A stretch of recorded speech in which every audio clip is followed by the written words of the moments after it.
amigos, knife detector here, and boy oh boy do I got a weird one for you today. So I was at the flea market in Alamo, Texas, and I came across this interesting knife.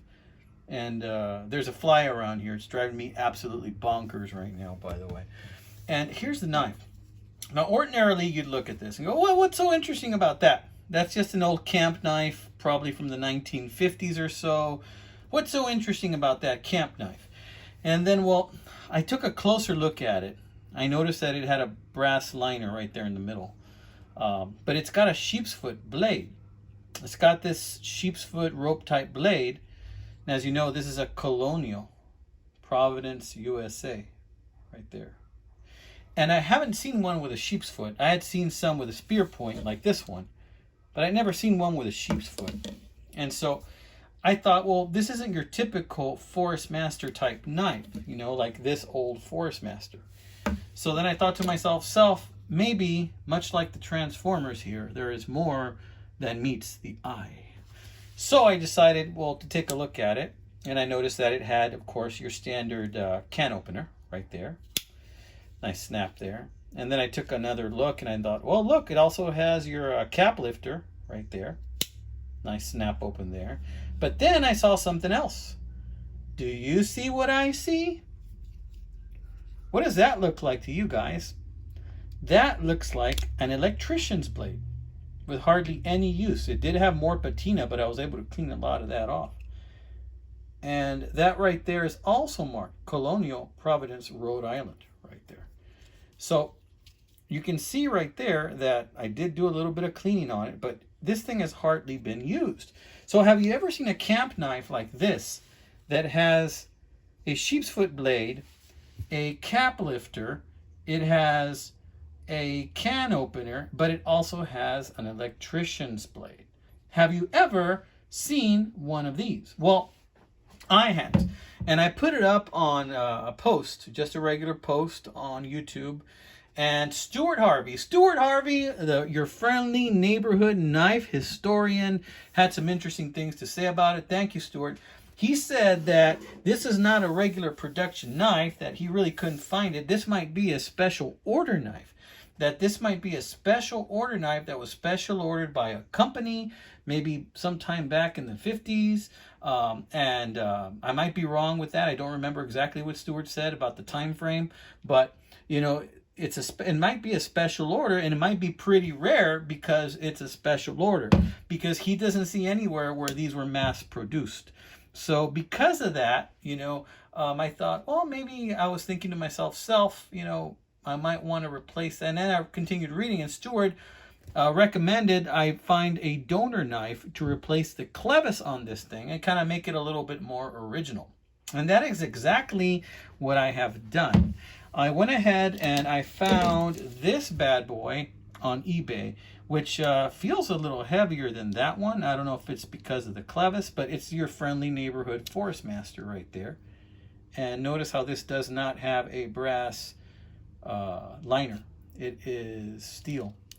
And the tools this has are, of course, the spear blade, Colonial. It has a can opener, very little snap. Cap lifter, good snap.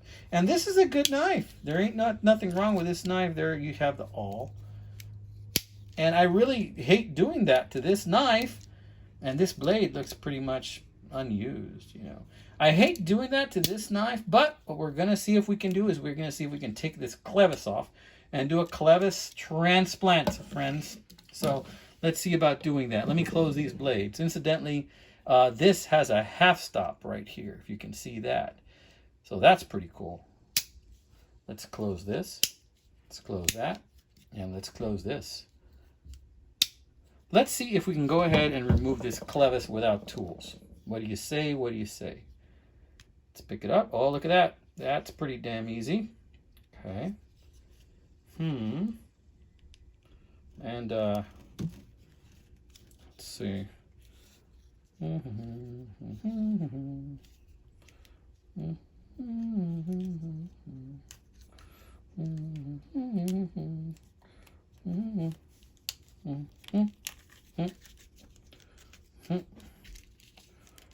Ha! There it is. Okay, now I want this to be snug, so I'm going to push it in a little bit. Maybe that's a little too much. I kind of want it to be snug when it gets in there. I don't want it to lose a whole lot of its elasticity, so maybe we'll push it in a little bit. All right. Let's see. I don't want to scratch it. Really, I should put tape on it, and Stuart is probably going to cringe when I do this, you know, but I'm going to try and do it without putting any tape on it because, oh, okay, here we go.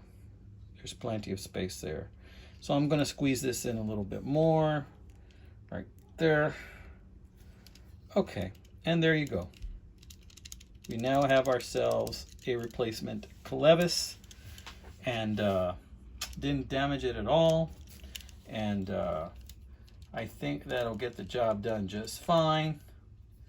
So yeah, thank you, Mr. Donor Knife, and thank you, Stuart, for that suggestion to replace the clevis on that bad boy. And you know what? I think I will be using this knife. I know Stuart probably would like for me to do a complete restoration, but honestly, I'm probably just going to use it and carry it with me. I don't know if I'm going to pocket carry it. What I may do is actually put it in a knife pouch. Let me see if I have one that'll fit. Bam! This would probably be my best bet. This is an old, made in the USA, Nicholas leather sheath right here.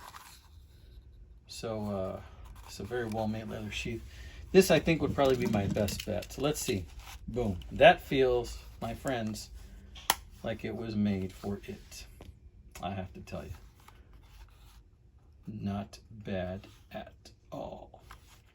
Well, there you have it. I hope you enjoyed this video, my friends. This has been another episode of Knife Detector.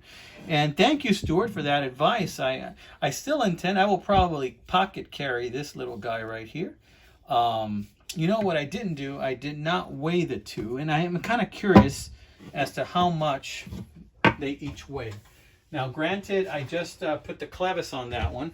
I should have probably weighed it before, but I didn't, so there you have it. But this one, without the clevis, let's see. Oh, looks like my scale ain't cooperating with me, friends. Let's see.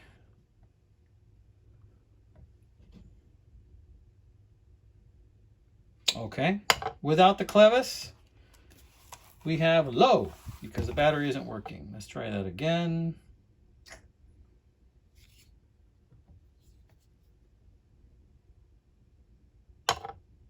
Three 3.1 ounces, guys. 3.1 ounces.